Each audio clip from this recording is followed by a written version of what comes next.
estudiaba esa profecía con regularidad, junto con un comentario sobre lo mismo. Entonces, la profecía de Habacuc jugó y sigue jugando un papel muy importante. Sin embargo, tengo la sospecha de que nosotros muy poco sabemos de Habacuc. Los profetas menores a veces no ponemos mucha atención en eso, pero sí tenemos eso algo de aquí. ¿Por qué? Porque Habacuc está haciendo que, como un fiel discípulo, confiando completamente en Dios, haciendo preguntas a Dios, y los presenta, hay un dicho entre los hispanos. Se lo digo con el corazón en la mano, ¿verdad? ¿Qué significa eso? Bueno, por lo que yo he entendido durante los años que estoy entre los hispanos, eso significa que lo presente, se lo digo con sinceridad, con un sentimiento profundo, se lo presento, se lo digo, ¿verdad? Habacuc está presente, está presentando esas preguntas a Dios con el corazón en su mano, así de sinceridad.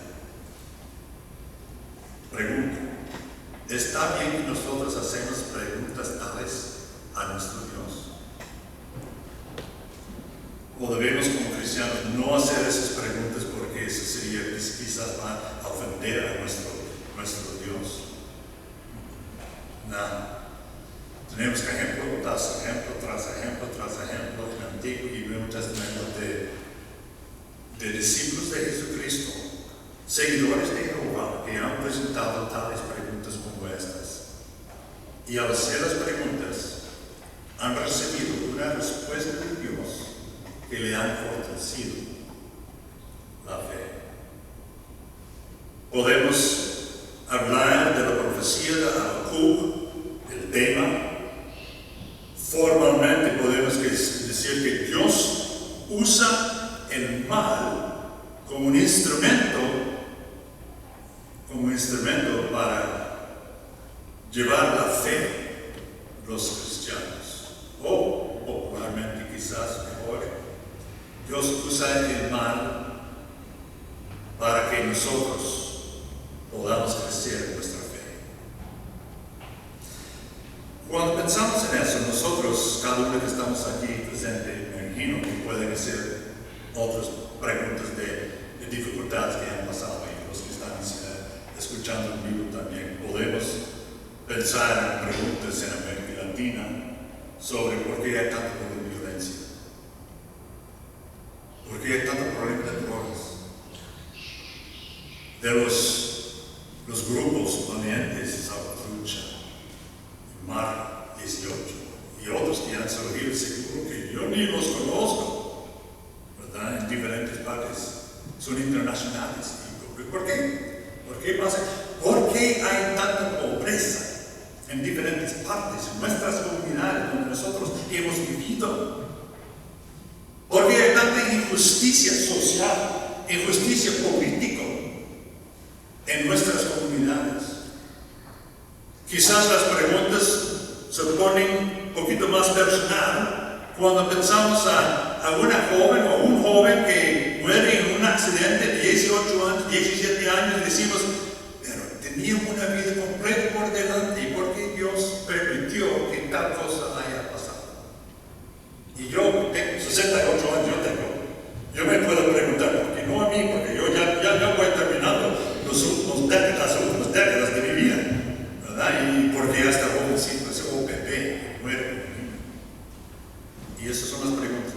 Y cada uno de nosotros, me imagino, si nosotros hablamos entre los que estamos aquí, cada uno de nosotros quizás podemos pensar en ejemplos que nosotros tenemos también sobre eso. ¿Por qué? ¿Por qué? Y Dios, lo interesante, cuando Él responde, entonces, responde empezando con el versículo 5. Yo leí el versículo 6. Pero Él precede su respuesta con eso. Mirad entre las naciones y ved y asombraos, porque haré una obra en vuestra que aun cuando se os contare, no la creéis. Me da risa la manera que él presenta eso antes de contestar la pregunta difícil. Porque es como que él está diciendo, mira, ustedes no entienden cómo están las cosas que yo estoy diciendo. Si entendieran, se asombraban tanto de que no sería demasiado. Yo les muestro respuestas poquito por poquito, porque si yo se les enseño todo, sería demasiado para ustedes. Pero para Dios, no. Es que no entendemos la manera que Dios obra, es lo que está diciendo. En Isaías capítulo 55, los versículos 8 y 9, tenemos esto. Mira lo que Isaías el profeta dice. Porque mis pensamientos, hablando Dios con su pueblo, mis pensamientos no son vuestros pensamientos, ni vuestros caminos, mis caminos, dijo Jehová. Como son más altos los cielos que la tierra, así son mis caminos más altos que vuestros caminos. Mis pensamientos más que vuestros pensamientos. El problema de no entender y de luchar con esas preguntas, el problema no está con Dios. Está con nosotros en nuestro límite de la manera en la cual Dios obra en nuestro mundo y en nuestras vidas. A mí me gusta siempre usar un ejemplo de una rompecabezas. La tienen por la mesa, 1000 piezas. Usted empieza a poner las piezas sin un par. Imagínese que tiene ese rompecabezas por toda la mesa y todo está ahí por todo lado y no sabe por dónde empezar, pero están al revés, solamente ve lo que es el lado al revés, no ve el cuadro para dirigirles en cómo ponerlos, y es nuestra perspectiva de la rompecabezas con todas las piezas, pero solamente vemos una sola pieza y tratamos de entender todo el cuadro viendo solamente una pequeña pieza y no tomando en cuenta que Dios, por su perspectiva, Él sabe todo, Él sabe dónde cabe esa pieza, porque Él está viendo de otro lado todo el cuadro que usted está poniendo de rompecabezas, pero solo Dios lo sabe, nosotros no. Y nosotros nos frustramos por tratar de tener sentido en cuanto a las cosas que están pasando viendo solamente una piececita de 70 años, 80 años de vida de uno de los 6,000 años que hemos vivido hasta el momento. Entonces tenemos eso para estar pensando. Y luego entonces Dios dice, mira, es que de hecho yo tengo todo el control. Ajá. Y nosotros queremos siempre decir, ay, yo tengo todo bajo control. ¿Sabe qué? No lo tiene bajo control. Si todo dependiera, yo puedo decir personalmente, si todo dependiera de la manera que yo arreglaría los problemas del mundo, ¿sabe qué? Habrá más caos y las cosas andarán, como dicen, de mal en peor. Porque nosotros tenemos que confiar en la persona que tiene las respuestas y confiar también en que Él nos va a enseñar hasta el punto que nosotros podemos entender, quizás no todo en un solo tiro, pero nos va a enseñar que luego vamos a buscar para atrás y ahora sí yo entiendo lo que Dios estaba diciendo hace 15 años cuando pasó eso. No lo entendí en aquel momento, pero ahora sí. De esa manera es lo que Dios estaba. Lo interesante de su respuesta es que Él enseña a Habacuc, como a nosotros, que Él usa el enemigo para resolver las situaciones malas en el mundo. Y por eso está hablando sobre los babilonios aquí en Habacuc, en los versículos 6 al 11. He aquí, yo levanto a los babilonios, los caldeos, nación cruel, presurosa, no solamente para castigar a ustedes por el pecado que ustedes han hecho en desviarse de los caminos del Señor, sino también para luego, también igual hacer por los países y todos los que están alrededor, van a ser castigados por los babilonios. Y sabe que luego los babilonios van a ser castigados por los persos. Las naciones suben y bajan, se levantan y se caen. Pero yo estoy para siempre, ayer, hoy y para siempre. Y eso es lo que Dios está hablando cuando contesta la primera pregunta de Habacuc. Pero entonces Habacuc dice, sí, pero no sé si entiendo todo bien. Entonces presenta, insiste en el problema del mal en el mundo. Pero lo que dice en los versículos 12 al 17 del capítulo 1, protesta de Habacuc. ¿No eres tú desde el principio, oh Jehová, Dios mío, santo mío?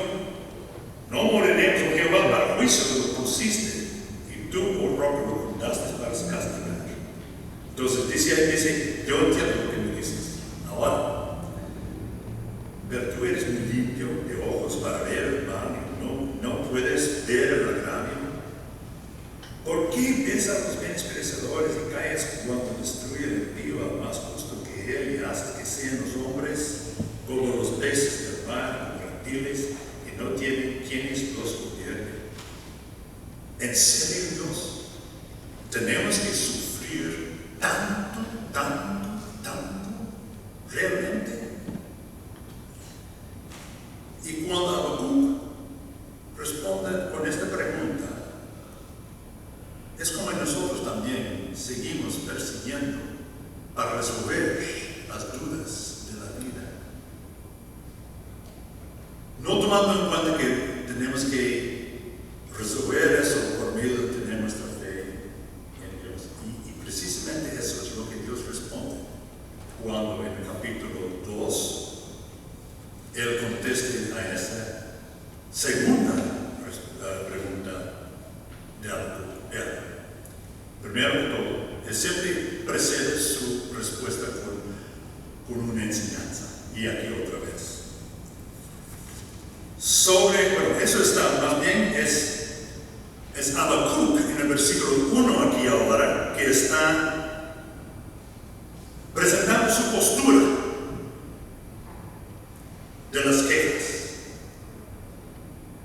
Dice, sobre mi guarda estaré, dice Habacuc, y sobre la fortaleza afirmaré que él está hablando de su fe en Dios, ya viene a entender. Y velaré para ver lo que se me dirá. Yo sé que Dios, tú no me vas a contestar algo que yo tengo que tomar en cuenta. Tengo fe, dice Habacuc. ¿Y qué, al final, y qué he de responder tocante a mi queja?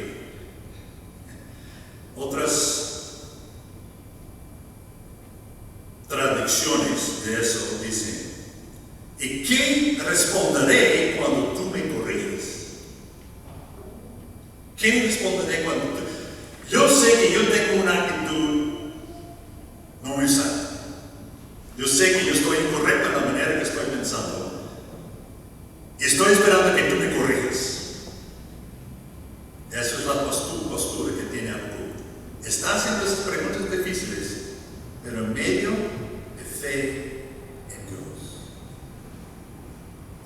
Entonces Dios dice, precediendo su respuesta, en el versículo 2, Jehová me respondió y dijo, escribe la visión, declárala en tablas para que corra el que leyera en ella. Es como Dios está diciendo, mira, Habacuc, póngase atención, porque ahora se lo voy a contestar y Y lo que yo contesto las tiene que poner en tablas. No estamos hablando de tablas electrónicas como las que nosotros tenemos que podemos borrar las cosas, ¿verdad? Son tablas de piedra permanente hechos para que puedan compartir lo que yo voy a decir, dice Dios, con todo el mundo. Y luego dice en versículo 3, aunque la visión tardará aún por un tiempo más, se apresura hacia el fin y no mentirá. Aunque tardare, espéralo, porque sin duda vendrá y no tardará. ¿Qué está enseñando Dios aquí? Paciencia. Tenga paciencia. No sé cómo son ustedes, pero yo, con lo que tiene que ver con la paciencia, a veces le pido a Dios que me da paciencia y me da ya. La quiero ya, ¿verdad? Es un señal de que no estoy aprendiendo qué es lo que Dios me está enseñando sobre la paciencia. Entonces viene la respuesta. Aquí viene la respuesta. He aquí, dice Dios, aquel cuya alma que no es recta, el envío, se engorjece. La respuesta se encuentra aquí. Mas el justo, por su fe vivirá. Mas el justo, por su fe vivirá. ¿Suena algo familiar ese refrán?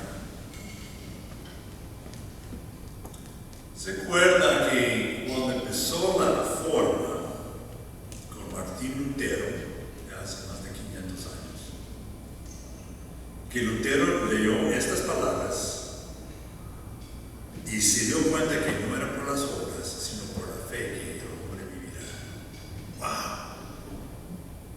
Y en ese refrán empezó la gran reforma, desde lo cual todas las iglesias protestantes han salido. Este refrán, más el justo por la fe vivirá. Tan importante es eso, que en el Nuevo Testamento hay muchas reflexiones sobre este refrán también. Vea en Romanos capítulo 1, versículo 17, porque en el Evangelio una justicia de Dios es revelada, una justicia que es por fe, desde el principio hasta el último. Así como está escrito, citando a Habacuc, el justo por su fe vivirá. Pablo. Luego a los Gálatas él escribe, capítulo 3, versículo 11. Obvio, nadie es justificado ante Dios por la ley, porque, citando a Habacuc, el justo por la fe vivirá. El autor de los Hebreos también dice, pero mis justos, por mi justicia, nadie tendrá sino que es por fe. Pues a través de las enseñanzas del Nuevo Testamento se encuentra este refrán. Y este refrán realmente es la respuesta final de Dios ante las preguntas difíciles que nosotros tenemos en la vida. Por fe, no por resolver completamente todas las preguntas, pero por fe en el que tiene la resolución, en Jesucristo. Busque a Jesucristo. Tenga fe que Él tiene todo bajo su control, aunque nosotros no entendemos. Paciencia, ¿verdad? Es lo que nos llama a eso. Y luego en los versículos 6 al 19 rápidamente se los voy a indicar. Es muy interesante la manera que él entonces presenta. El profeta Habacuc presenta varias ayes. ¿Se acuerdan que cuando Jesús estaba con los fariseos, que él decía a los fariseos en el Nuevo Testamento, ay de vosotros los que tal y tal cosa, ay de vosotros, ay de vosotros? Aquí también tenemos los ayes del Antiguo Testamento en forma de Habacuc. Y los ayes vienen por medio de algunos de los pecados que nosotros cometemos en nuestras vidas diarias, que nos interpele, que nos impide entender lo que Dios está haciendo en nuestras vidas. Por ejemplo, versículo 6. Ay del que multiplicó lo que no era suyo, codicia o avaricia. Versículo 9, rápidamente los voy a mencionar.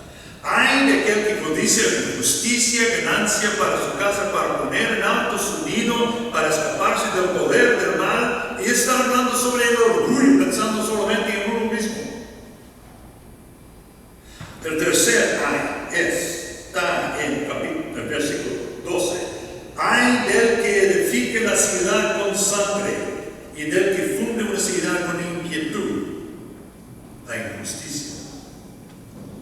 Luego, en el versículo 15, ay del que da de beber a su prójimo, de ti que le acercas tu hiel y la embriagas para mirar su desnudez. Y está hablando sobre la violencia, versículo 17. Porque la rapiña, la violencia, del libro caerá sobre ti, etc. Luego, versículo 19, es el quinto ay. Ay del que dice del palo, despiértate, el palo, no a Dios, sino del palo. Despiértate de la piedra muda, levántate, está hablando sobre la idolatría. Estas 5 cosas son las que nos impiden ver la perspectiva de Dios sobre lo que está pasando en nuestras vidas. La injusticia, el orgullo, la violencia, la idolatría, el avaricio.